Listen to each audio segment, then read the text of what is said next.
The Tipping Point with Mike Tipton is brought to you by Dubby. What is Dubby? Dubby is a clean energy drink that is made to give you focus with no crash, jitters, or angst like those other energy drinks have. They also have no maltodextrin fillers and don't use artificial dyes. Dubby contains vitamins, amino acids, a nootropic, and 150 milligrams of caffeine. Dubby's products are made in the USA in an FDA-inspected facility that strictly adheres to GMP manufacturing guidelines. All of the flavors are unique and custom-made by Dubby, and you'll never taste our taste anywhere else. The best part about it is they're affordable. Dubby's drinks come out to about $1 per drink, much cheaper than Starbucks or any of those canned energy drinks. To learn more, visit w.gg.com/discount/MRTipton33 and place your order today. Use promo code MrTipton33 and save today. Dubby Energy, be better. What's going on, everybody? I want to tell you about my new friends over at Cleverman. Visit them online at becleverman.com. What they gave me was the energizing face and beard scrub along with the Cleverman face scrubber. And trust me when I say this, the energizing face and beard scrub smells amazing. Combining it with the face scrubber, making sure that your boy was looking as good and sexy as possible, opened up a whole different sensation in my face that I haven't ever felt before. I felt so clean, so fresh, and so clean, like Outcast said, and it helped me feel like I was ready for my day.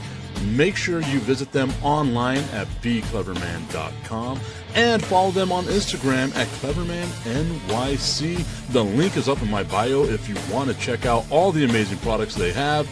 Visit them online, becleverman.com.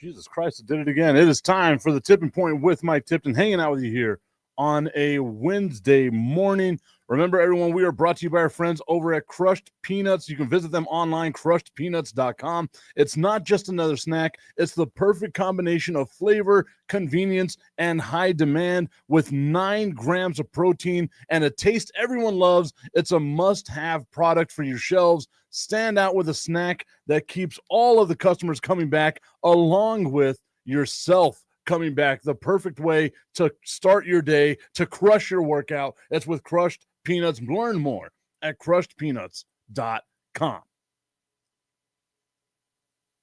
Yesterday, as we ended the show, and thank you to the people that stayed tuned, watched, and supported what it was that we were doing, helping out the Little League World Series with beefitswhatsfordinner.com.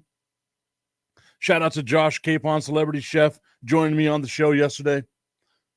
But yesterday, as the show ended, we got the bombshell that Daniel Jones was going to be the starting quarterback of the Indianapolis Colts. And what this means is Anthony Richardson is now, like, it's got to be done, right? Like, Anthony Richardson has to be considered a bust. Like there's no way you can go through the remainder, like what his career has been, and say that another team is going to sign him, right? Like this is it. The Colts are done with Anthony Richardson. He's probably done in the NFL. Like I can't see another team holding on hope for Anthony Richardson. B. Strill saying, good morning, Mr. Tipton. Good morning, Strill. I hope that you are having yourself a great day today. I'll be seeing y'all a little bit later on for the National Professional Sports Show. I'll also be joining my dude, the Crooked Commish, later on today for the Fantasy Football Hour. I was on a couple of podcasts yesterday, pre-recorded podcasts, the Buzz podcast. Check them out. Talking football, people trying to get under my skin about the ineptitude of the Dallas Cowboys, but that's a conversation for another day. The Indianapolis called the unprofessional sports show. My bad. Anytime I'm around, we know that it's going to be unprofessional. Trying to think of what I'm going to drink. Ooh, you know what? I got it. I got a perfect drink for tonight. I just got to go buy a bottle of alcohol, a bottle of liquor, and I got the perfect drink for tonight. So for this afternoon. Got a meeting at 10 o'clock. Whenever I'm done with that meeting, got to buy me the perfect drink for this evening's show. Colts quarterback Anthony Richardson's future is in flux following Tuesday's decision to name Daniel Jones as the team's starting quarterback. Richardson's agent reacted with disappointment in the move and said that he's unsure of his client's future with the club. No shit, Sherlock. Anthony Richardson was Anthony Richardson, like, he wasn't the number one overall, was he?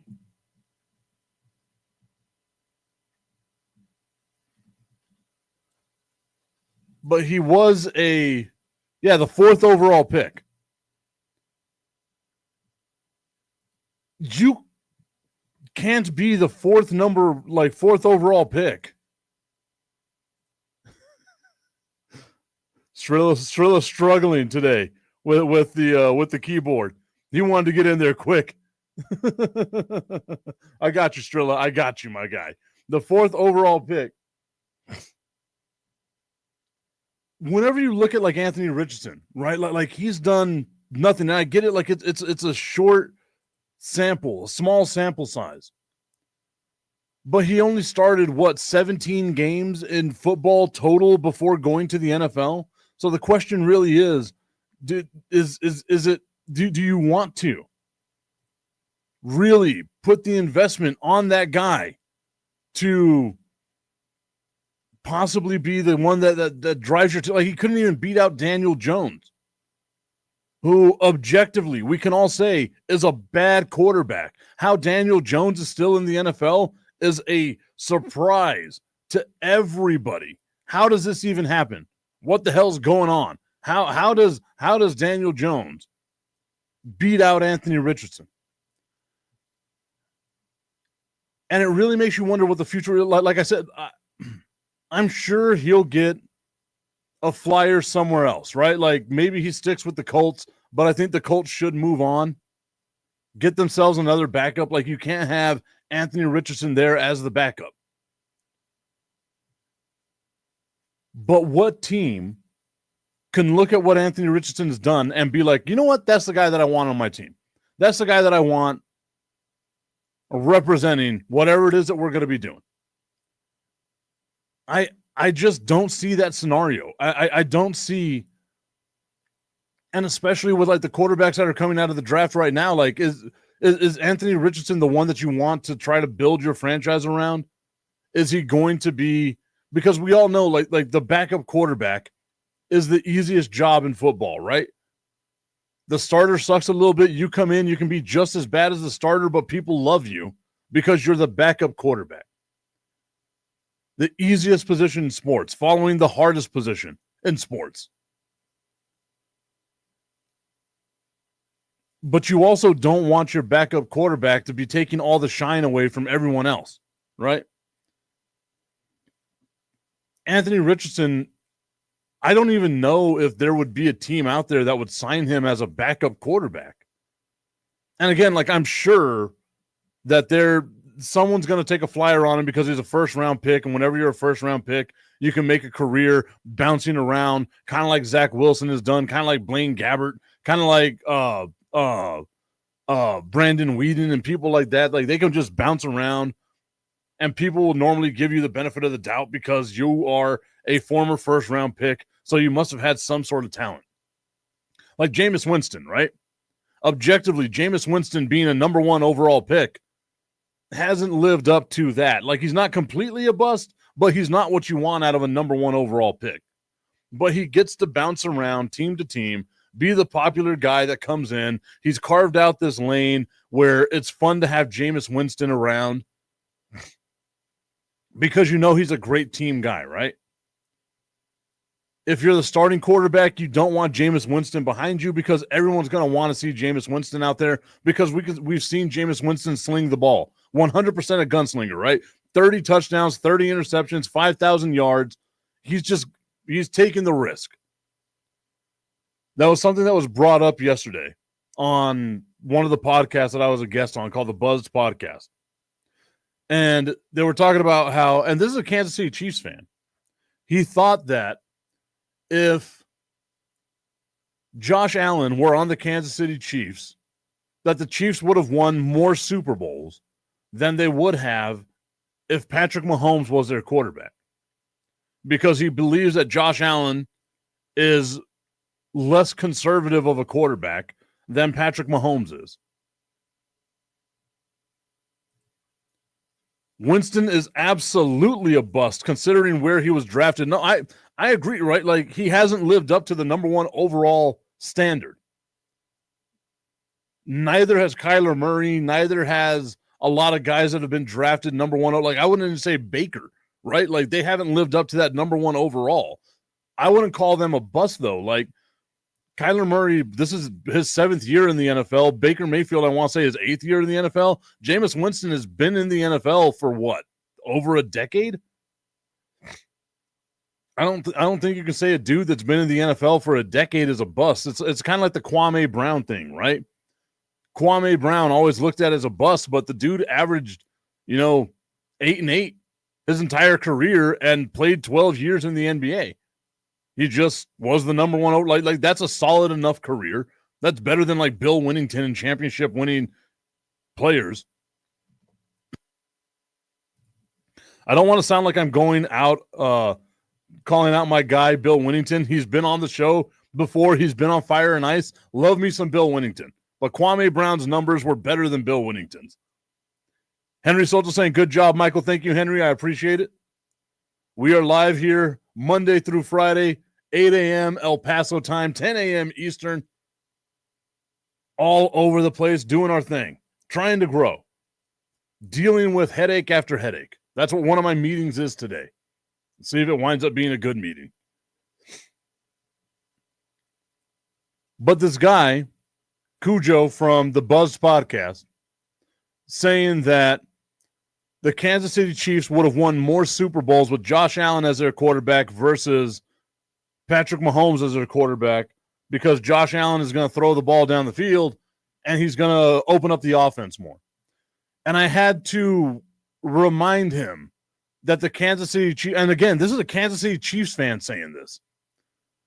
I had to remind him that the Kansas City Chiefs don't have the talent at receiver. They don't have the offensive line that the Buffalo Bills had over the last couple of years, right? And we're looking at a guy in Patrick Mahomes that won a Super Bowl, 2 Super Bowls, without Tyreek Hill. Henry Soldier saying, I have a lot of faith in you, Michael. You got this. I appreciate the love and support, guys. I genuinely do. I know that you don't have to take time out of your day to listen to me and my meandering thoughts on sports and all the other nonsense that I do. So I appreciate the love and support anywhere I can get it. Thank you, Henry. Those words mean more than what you know.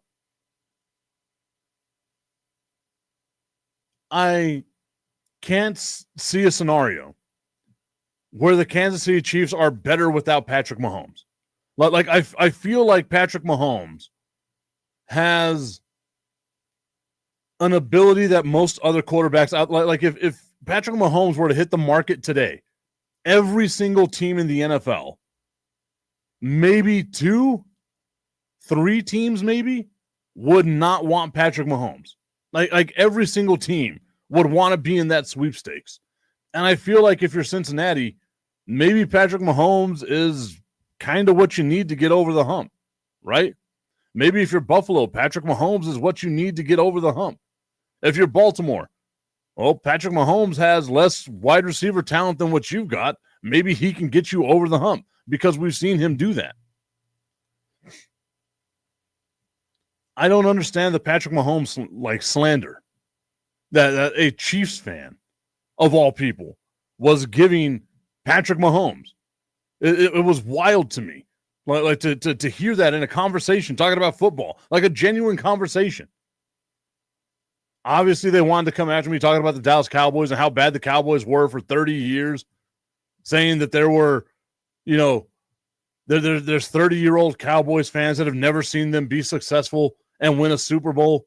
And I had to rebut that with, well, there were 50-year-old Kansas City Chiefs fans that never saw them be successful and win a Super Bowl. It happens. It happens to a lot of teams. 52-year-old Eagles fans that never saw them win a Super Bowl. It happens.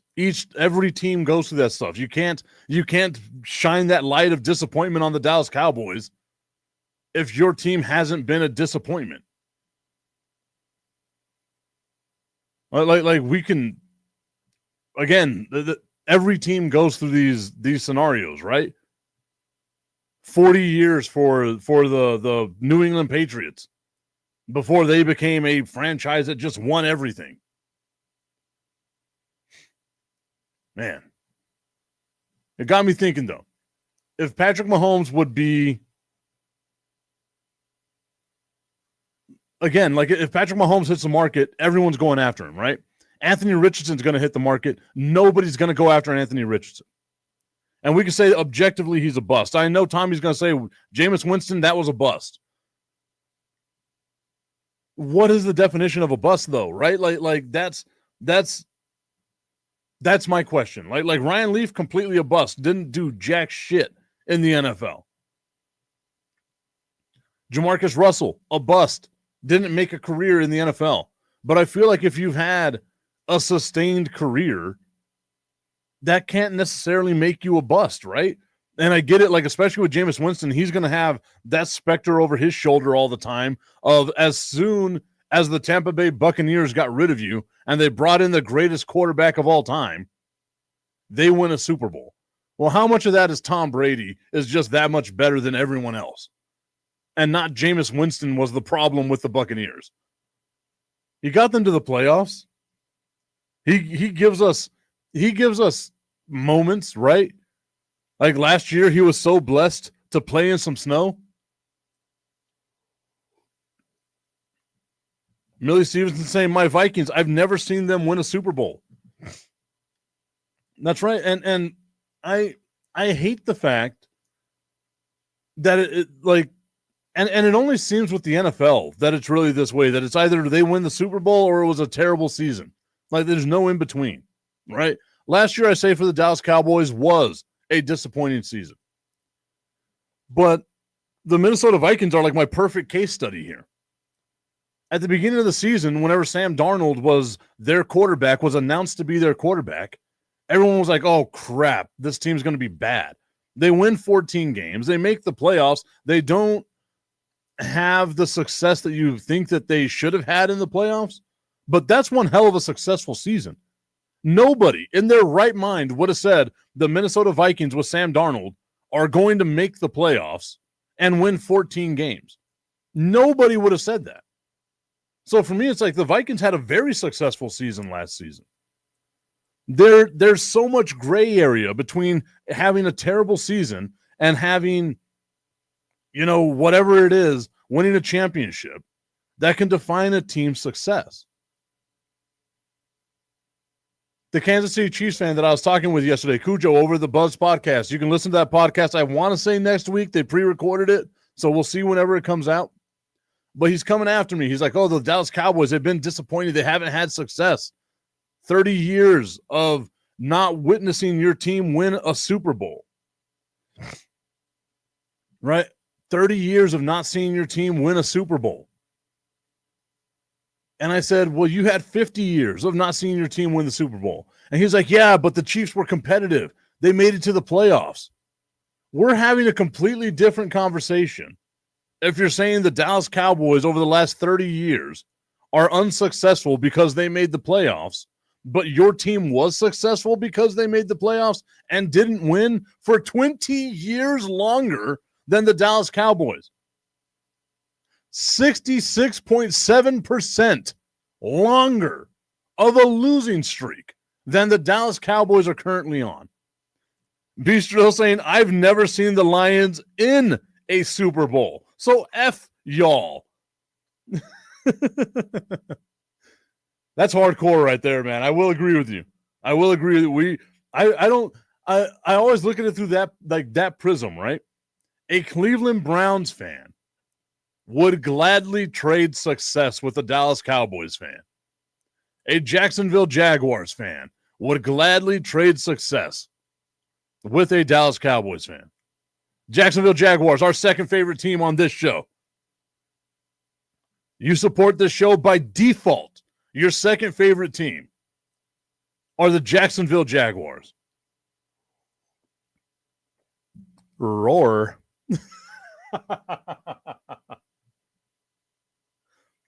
Rawr. That's going to be our slogan. I don't think the Jaguars would like that, so I think I got to come up with something better.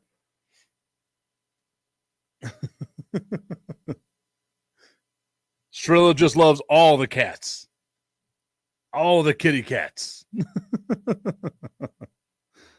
I agree. Like, it's one of those weird conversations because they were talking about that on Unsportsmanlike today. If you didn't get to listen to Unsportsmanlike on ESPN Radio, you got to miss my dude, Pat Costello, getting mad saying, why are we so afraid to say that the Dallas Cowboys have been a failure over the last 30 years? Why are we so sad, like so unwilling to say that? But the thing is everyone says that. That's the easy argument. You haven't won a Super Bowl. Okay, well, you're an Eagles fan. Your team went 52 years before they won their first Super Bowl. How dare you have the audacity to be like, oh, the Cowboys were unsuccessful? Would you say those 52 years for the Eagles were unsuccessful? Those 50 years for the Kansas City Chiefs were unsuccessful? The 40 years for the Las Vegas Raiders have been unsuccessful? For the Bears have been unsuccessful? Because as we know, the bar's constantly going to move. Shrill saying, I do love me some, never mind. Never mind.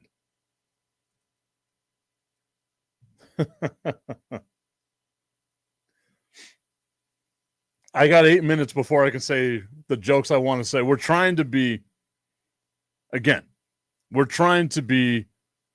a little more professional for the first half of this show because that's what Tommy needs this show to be. I'm looking out for the people that support this show, for the people that go out and listen to my nonsense. I am trying to be the best version of myself that I can be for you. But in 7 minutes, 1 second, it all goes out the window.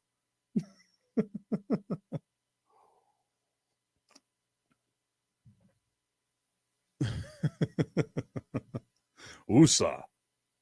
I feel like I'm about to start sweating because of how bad I want to say the joke I was going to say, but I can't say it right now. I hope you appreciate what's going on right now, Tommy. Got nothing but love for you. That right there should show you that I got nothing but love for you.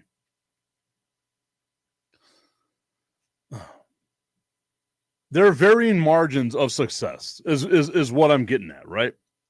And we can talk about that with first-round draft picks. We can talk about that with quarterbacks, with whatever. Like, even when it comes down to the team, there are varying levels of success.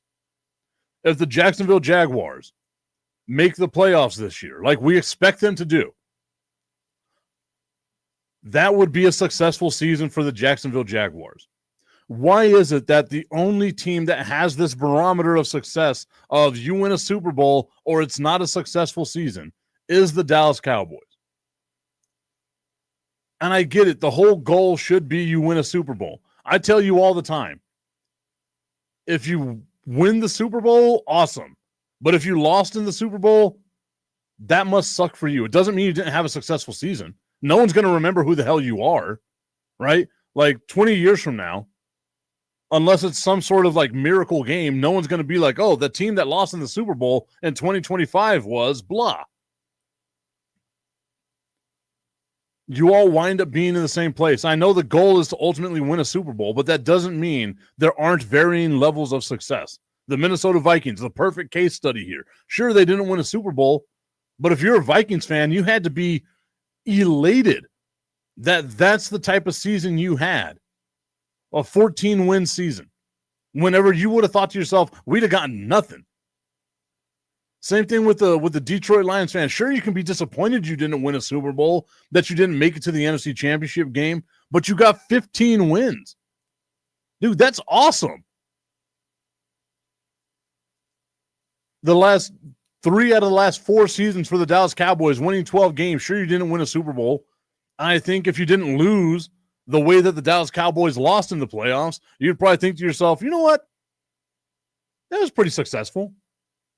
And I'm talking about slide with 13 seconds left, the weird trick play at the end of the game with Zeke Elliott lined up like it was a flag football game, and then just getting plowed through by the Green Bay Packers. Like if the Cowboys were competitive in that Green Bay Packers game and just lost, it would have been heartbreaking, but it still would have been like, man, what a great game. Instead, the Cowboys invent ways to lose, and it makes the season feel completely disappointing. But it doesn't mean the season wasn't a success. I have a hard time. And this is what I question with people whenever they bring that stuff up to me, right? Is what is your definition of success? And if that is your definition of success, why isn't that definition of success universal? Why is it that the Kansas City Chiefs can have 50 years of a championship drought, but they made the playoffs and they were competitive?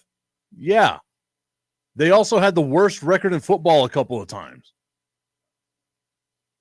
The Dallas Cowboys have never had the worst record in football. They've always been in that purgatory of, like, remember the whole thing. I want to say it was like 2015 or 16. Whenever they reached 20 years of this drought, they had a perfect 500 record from 1996 until like 2016. It was a perfect 500 record. Purgatory, perfectly purgatory was what the Dallas Cowboys were. Strill saying, it's awesome if you expect just that. I'd rather my team competing in a Super Bowl. I agree with you. I would rather my team compete in a Super Bowl as well. We only get 17 of these games. Again, there's varying levels of success of what you would call a successful season. The postseason, stuff like that, anything can happen. Anything can happen. You got an 18-0 New England Patriots team going up against a wild card New York Giants team. That is objectively a successful season for both teams. Sure, you didn't win the championship, but you still had a ton of success in that season.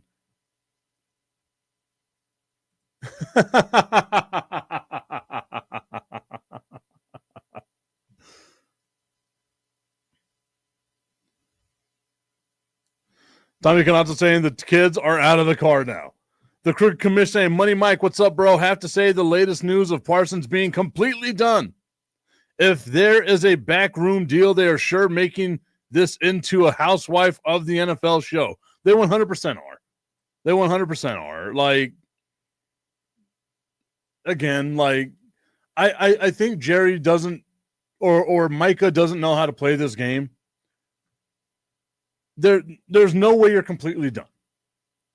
If Jerry Jones came up to you right now with the richest contract for a non-quarterback in sports, Micah Parsons is signing that deal. He's not going to be like, nope, I'm done. I'm done. I'm not signing that deal.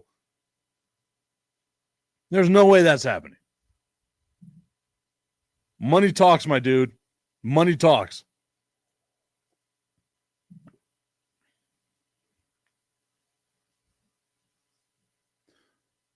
I get it that it gets annoying. Like, I'm super annoyed by it as well as a Cowboys fan. Like, I just want the whole thing to be done. I just want the contract out there. I wish that it wasn't all about getting clicks and all the other stuff like that. But as we've seen, and I saw the new documentary come out yesterday, it's just the tip of Jerry's narcissism. I just want to put the tip in. It's time for Just a Tip.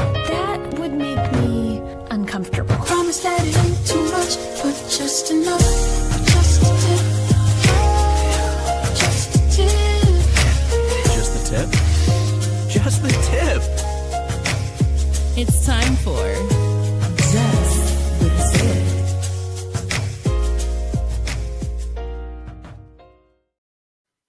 Just the Tip is brought to you by our friends over at www.myhappynuts.com. Guys, I've been telling you about it all week. The new Lumberjack 2.0 is finally here. It's got sharper blades, a smoother glide, and more powerful where it counts. It's everything your old trimmer wishes it was. www.myhappynuts.com. They've got the best-selling gifts for all of your men care needs. They've got the Nuts About You box, the bundle that's got everything here going on with them. www.myhappynuts.com. Use promo code Mike Tipton at checkout and save on all of your male grooming needs. The Crooked Commish saying, what annoys me most of all is the low ball offers I get for a dynasty league for Parsons. Oh, yeah. No, that's going to happen. Anytime there's something like that, like some sort of holdout or something, you'll always get low ball offers. Oh, dude, he's not going to play. So if he's not going to play, why the hell do you want him? That's always what I tell people. If you think he's that bad, why do you want him? Oh, well, I'm just saying. No, you're not. You don't know how to play this game. Henry Soto saying, I wanted to ask you, how do you think the Cowboys are going to do this year? And what do you think about the El Paso Chihuahuas?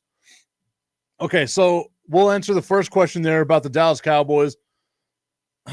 There's a lot of people that are on the train that the Dallas Cowboys are going to win the division. I think the Dallas Cowboys are going to be better than they were last season. I feel like they'll still finish second place in that division. I want to say that I think that they can win the NFC East. Like, I really want to say that. I just don't know. And it's not a talent thing with the Dallas Cowboys. It's coaching staff to me. Whenever you have that much turnover in the coaching staff, there's bound to be speed bumps in the road of learning the system and all that other stuff. Now, granted, Brian Schottenheimer was the offensive coordinator for the Dallas Cowboys, but he didn't have the play calling ability. All the play calling went through Mike McCarthy.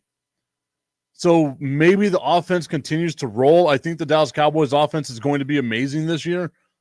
My biggest question mark for the Dallas Cowboys is their interior defense, because they couldn't stop a nosebleed if we gave them a whole package of Band-Aids and gauze and everything they need to stop a nosebleed. If teams get up on the Dallas Cowboys, they can just run the ball out on the Dallas Cowboys. I'm a firm believer in that. If you get down to the Dallas Cowboys, I believe the edge rushers and the secondary are so good that they can prevent teams from being able to come back. But we're talking about ifs here, right? The Dallas Cowboys, in order to win, need to just blow teams out. If they're close games with the Dallas Cowboys, I think that they can potentially lose those, but you don't want to get in a shootout with the Dallas Cowboys because that offense is going to be absolutely tremendous.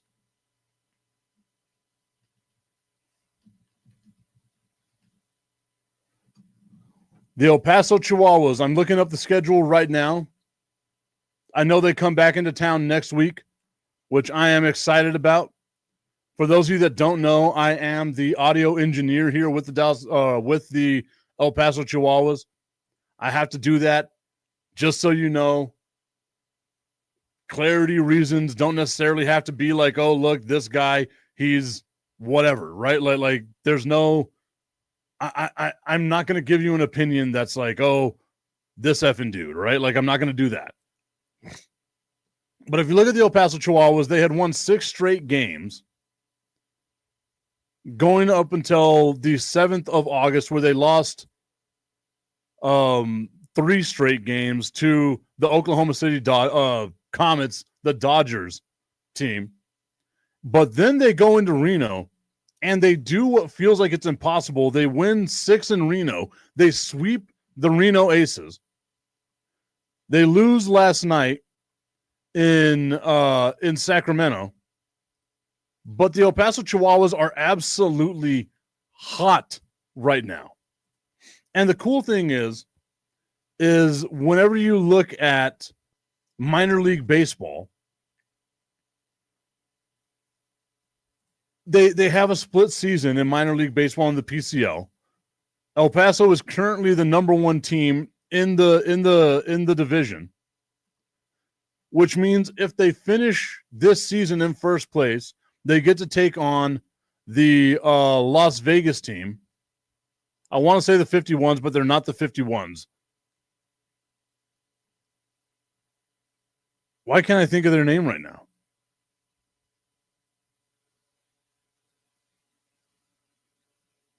Whatever it is, they face off against Las Vegas for the PCL championship.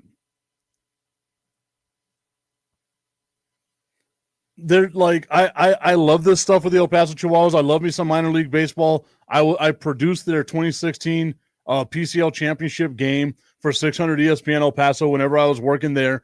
And I genuinely feel like because of how good the Padres are, barring any injuries or anything like that, the team of the Chihuahuas is going to stay the same. The core of this team is going to stay the same. We've got 2 more homestands before we reach the playoffs. There might be a possibility of the Chihuahuas getting into the playoffs. All they have to do is just win, be in first place, and win. Then we get a playoff game. We get a PCL championship game. It'll be a ton of fun, a series. It'll be a ton of fun to be a part of that. Augustine saying now we're going to get a bunch of Chihuahua news. Hey, it was a question that was asked. I'm not just volunteering this stuff. I know with how national and wide-ranging the show is, most people don't care about a AAA baseball team in El Paso. But if you ask me the question, I'll answer the question. They have a really good chance of winning the PCL this year, which would be awesome. Which would also mean the year that I produce the games for the Chihuahuas on the radio, they win a championship. I come back as an audio engineer for the El Paso Chihuahuas for the TV broadcast and in-stadium experience, and they win a championship. That's what I want. That's just selfish of me, but it's also good for the city of El Paso. Augustine is asking me to click a link that he sent me yesterday. And I have learned not to trust Augustine's links. Not like I just don't. He sent me things in the past and like I don't want to see male genitalia or anything else like that. He also tried to get me to say some phrase in Spanish, thinking that it was a joke, and it really did piss me off. Because you're trying to take advantage of, 1, my kindness to even read your comments, and then 2, just to make me look dumb. Friends don't do that shit. I'm not going to click some link because it's probably a male penis. Your favorite.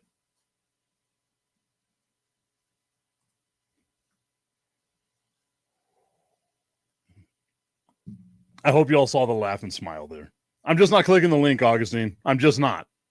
I guarantee you, I already know what it is. And if it isn't, like if it's an actual article or something like that, Augustine said, I've never sent genitalia.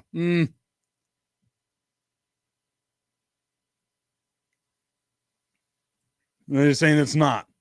I mean, you got to earn my trust back, my guy. I know that's Tommy's like, don't do it. I genuinely feel like if I click on that link, my phone is going to melt. My phone will have more viruses than Sunset Strip in Hollywood in the 80s. Like, it's going to be bad. More viruses than that dirty stripper pole. I feel so bad for Henry if he's still tuned in right now. If this is the first time he's tuning into the show. He says it's a BBC article about the Cowboys. I'm sure it is. Let me see.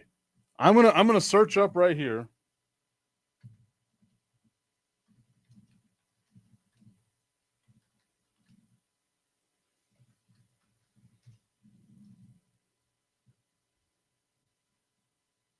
I'm just looking to see. I'm not going to click your link. I'm going to see if there is an article on the BBC about the Dallas Cowboys. That's what got me, Tommy. Like, I know the BBC is a news organization out of Britain, but it also is an acronym for something else. Henry Soldier saying, thank you for that good information, Michael. Win or lose, Dallas Cowboys will always be my team. That was my dad's team and my uncle's team. We ride and die. We ride or die, and so happy to hear about the Chihuahuas. I'm so glad that El Paso finally got their own baseball team. Henry saying, yes, sir, I'm still tuned in. I appreciate that. I appreciate the love and support. I also love, like, fandom that is passed down generation to generation. I didn't do that with my kids in the Dallas Cowboys, but they love the Dallas Cowboys. You know what BBC is, Tip? Don't do it. Augustine saying it's a serious website. So I'm seeing this article here from the BBC that says America's team, 30-year soap opera that is the Dallas Cowboys.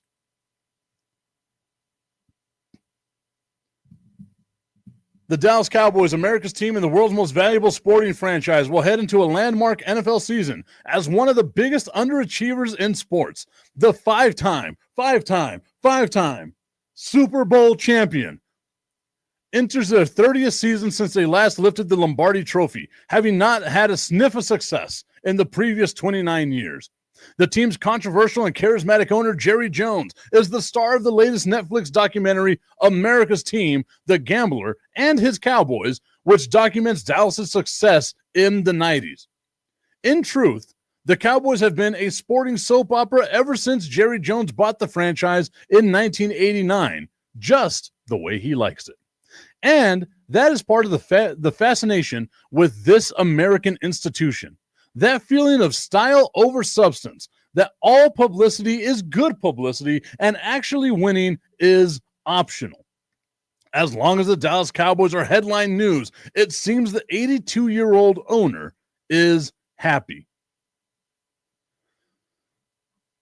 It's not anything that we haven't heard, right? Like, as Dallas Cowboys fans, you get to be inundated with this thought process. Again, like we've spoken about it a ton of times.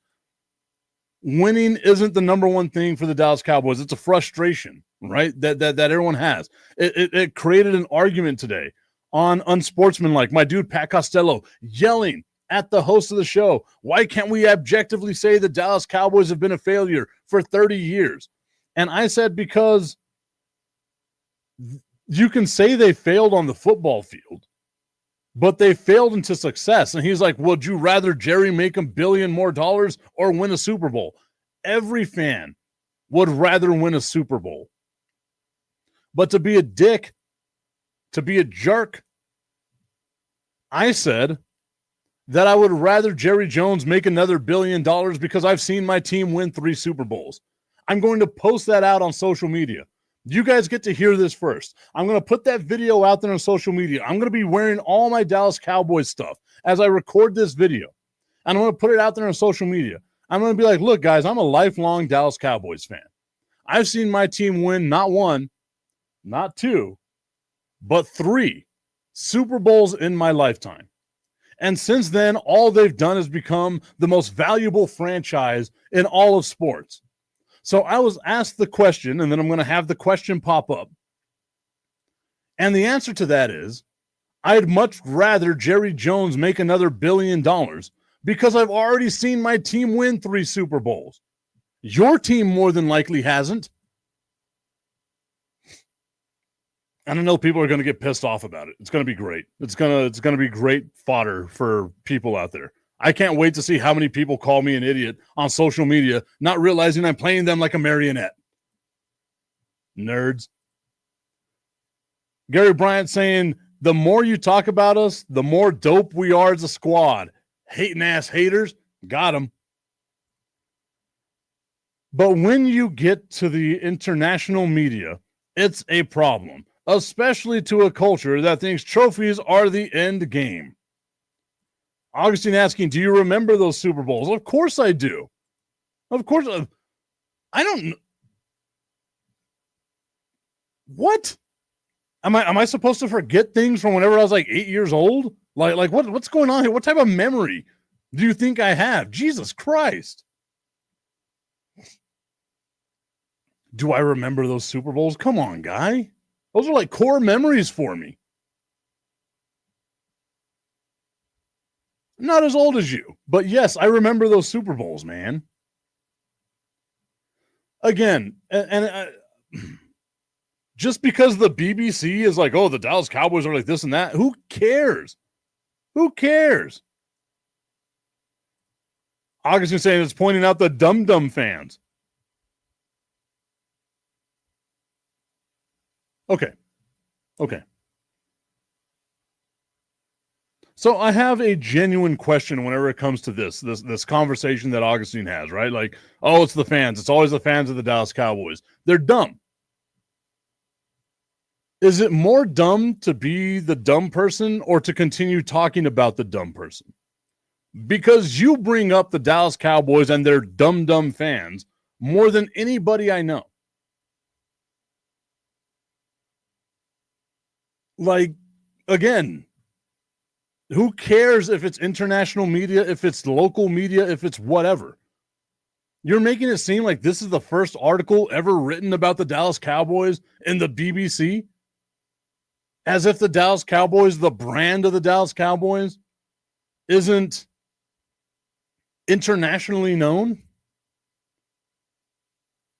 All he did, all that was, and what most of these journalistic websites are doing now, is playing you for the dum-dum. Because they're giving you what you want, what you already know. All it is trying to reinforce what you feel in a positive way. I know this guy and 32 or 31 other fan bases out there, along with people that don't even watch football, are going to hate the Dallas Cowboys. So what am I going to do? I'm going to write an article to make those 31 other fan bases and random ass people who don't even watch football continue to hate the Dallas Cowboys, playing you like a marionette so you can share it to your Cowboys fan friend because you're the dum-dum that fell for it.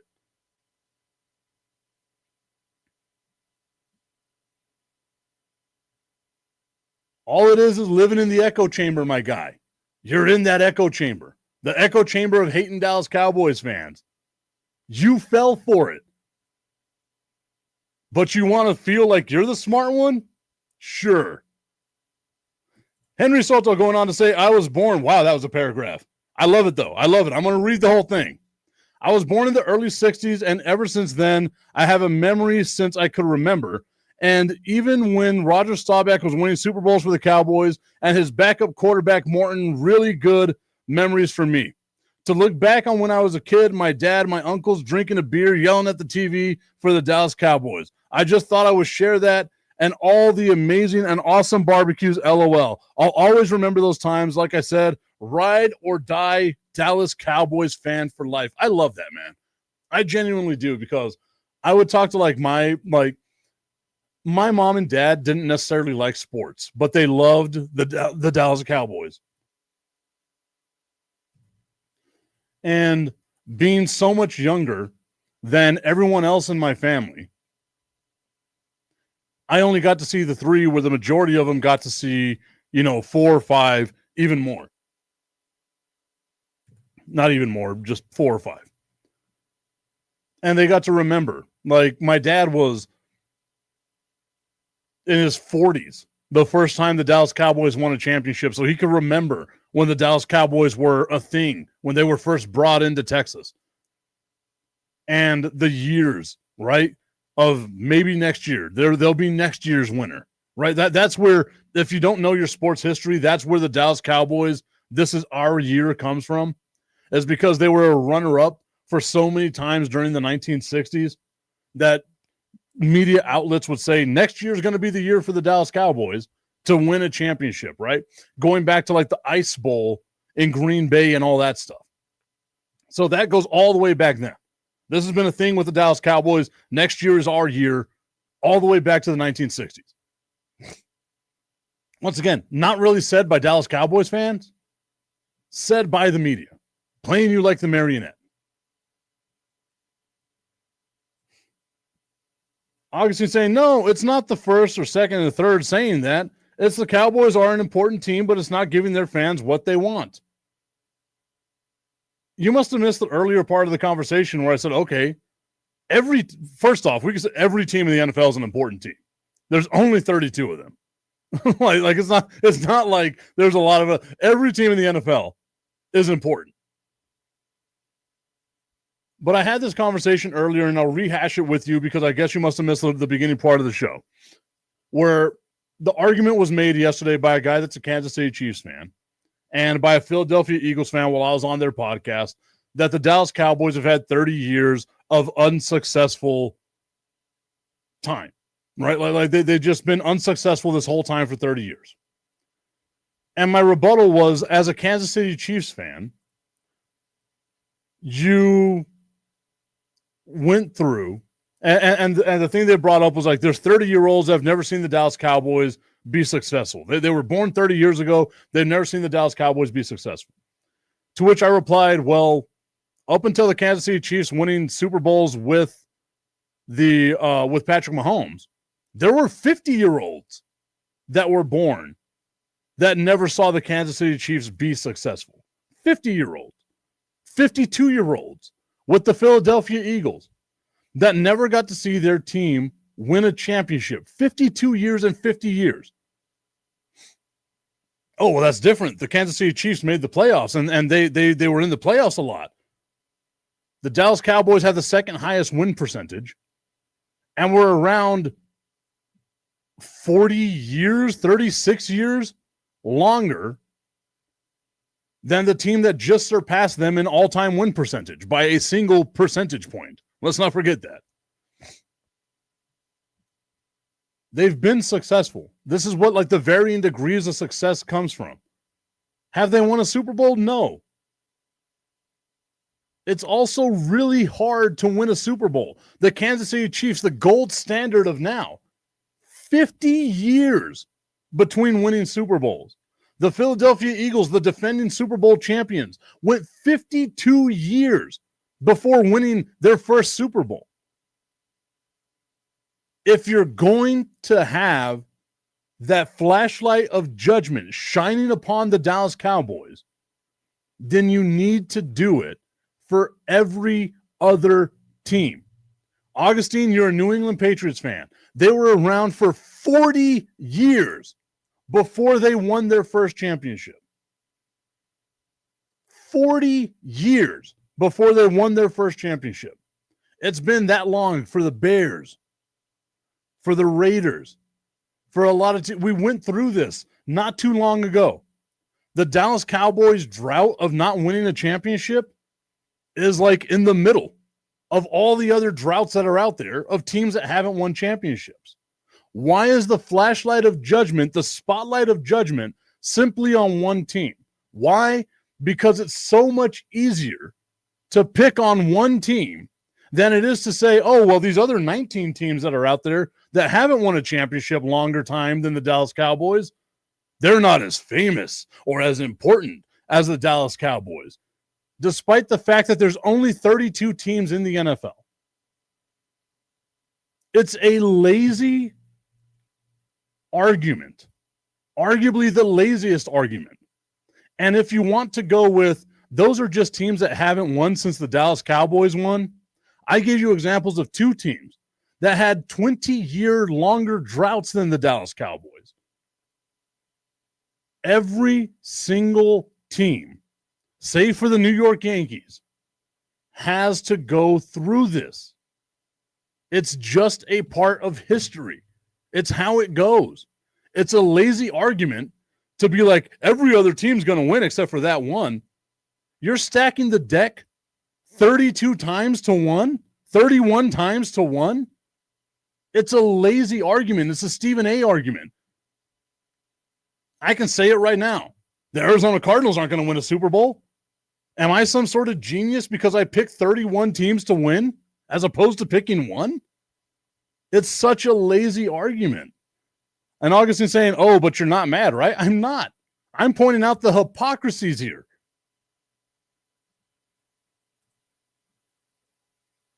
Henry Soto said, you just made my birthday, Michael. I'm sorry, guys. That was a long rant of mine. My apologies. You just made my birthday, Michael. It's coming up August 25th. Thank you so much. I was born in 62. Thank you so much, Michael. You have an awesome day. Thank you, Henry, for tuning in to the show. Remember, Danny White took the boys to 3 straight NFC championship games in the 80s, too? No, come on. There are maybe 6 important teams. Those teams are ones that are globally significant. So now we're going to significance here. I say this again, far important teams. The Raiders aren't important. The Jets aren't important. Let's be honest. Lazy argument is saying that they're all important. The Cardinals aren't important. The Chargers, those are not important teams, small teams. All right, Trump, how about we calm down here with what all that stuff is? There are 32 teams in the NFL.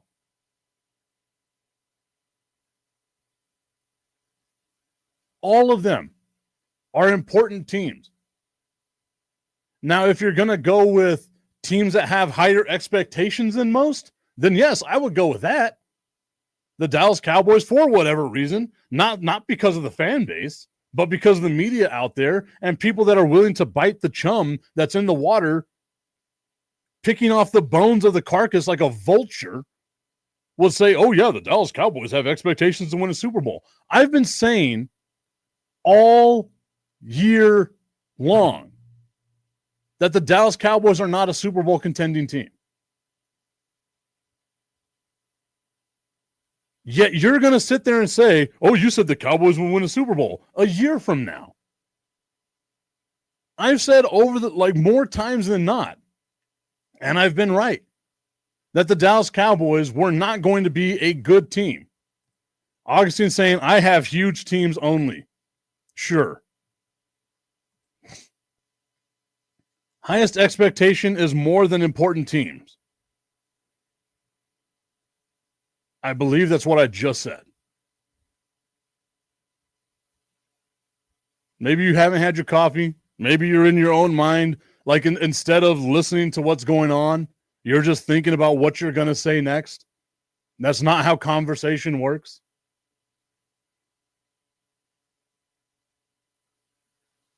The Cowboys made it to the BBC because the Cowboys have been bad.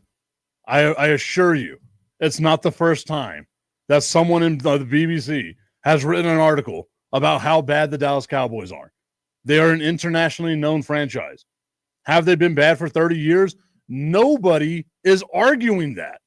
Nobody is arguing that they haven't won a Super Bowl in 30 years.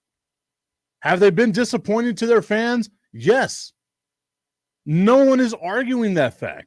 You are arguing with a brick wall if you think that someone's going to be like, no, the Cowboys they've made me happy over these last 30 years.